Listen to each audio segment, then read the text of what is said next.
Μετά τις αρχές του 99, οι δυνάμεις καταστολής και ασφαλείας αυτής της χώρας έχουν αποφραστυνθεί παντελώς.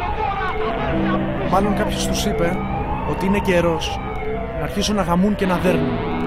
Είναι καιρός να αποκτήσουν τον πραγματικό τους ρόλο σε αυτή την κοινωνία. Είναι καιρός να μιλήσω για αδερφές μου αποθυμένα, αφιερώνοντας τους στίχους μου σαν αδέρφια χαμένα. Δεν θα περθώ γενικά, δεν δίνω ελαφρύντικα ευκαιρία καμία. Γαμιέται η αστυνομία. Κρατώ στα αρχίδια μου τις εξουσίες σας μία-μία. Δεν σέβομαι στο σώμα σας κανέναν και καμία. Είμαι σαν τον πιτσιρικά που πυροβόλησε στην Κρήτη. Έρχομαι μες στη φυλακή να σας γαμάνε κι απ' την πίτη. Στα μπλικονιάδες, αξιωματούχες κουράδες, αμόρφωτοι αγράμματοι με πόρες μανούλες. Κι εγώ είμαι άλλο ένα παιδάκι που θέλει σκότωμα. Όταν μπαίνετε στο σώμα μου να γεύεται απότομα. Δεν ανέχεστε μήκα επάνω στη στολή σας και το όπλο σας βγαίνει πιο εύκολα από το πουλί σας. Δεν είμαι αναρχικός, αλλά ούτε και μαλάκας. Για να δικαιολογώ μια αστυνόμευση της πλάκας. Καμιέστε για μένα γιατί μοιράζατε κλήσεις. Την ώρα που κάτω θα έπρεπε να σταματήσεις. Πριν φτάσεις στα τέλη και 21 χαθούν. Τώρα όλα τα άλλα που μου λες μπορούν να πάνε να γαμηθούν. Θέλω τώρα τα αδέρφια μου πίσω. Γράφω στα αρχίδια μου τις εξουσίες σας μία-μία. Παίρνω τώρα αφορμή να μου πίσω.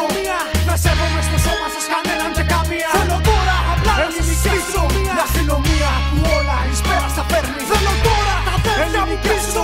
Μια αστυνομία που γαμάει και δέρνει.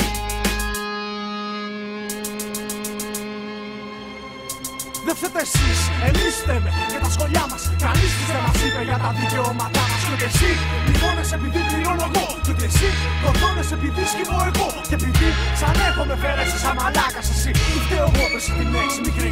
Τι φταίνε τόσοι νεκροί που είστε μαλάκες. Και τον ματέι τον αντιμετωπίσατε σαν βλάκες. Είχε ανθρώπους και εσείς σκεφτήκατε το γόητρό σας. Μα πήρατε τα αρχίδια μου και ένας στο λαιμό σας. Οι βάζοι δεν ξέρουν ποιος πουλάει ναρκωτικά. Τα τηλέρια της Ομόνοιας είναι αόρατα. Στα κλάντα μεγάλα δεν ρουφιέται γραμμή. Μόνο η έλλειψη προμήθειας αποτελεί αφορμή για κατάστολη με γαμίτες, μπάσταρδους και χρυσαυγίτες. Με χημικά απόθυσης για τους πολίτες. Δεν είναι κάτι, απλά η τάξη πραγμάτων και το καθήκον κάτι μπάτσων γαμάτων. Μια αστυνομία που τα πάντα εις πέρας θα φέρνει. Μια αστυνομία που γαμάει και δέρνει.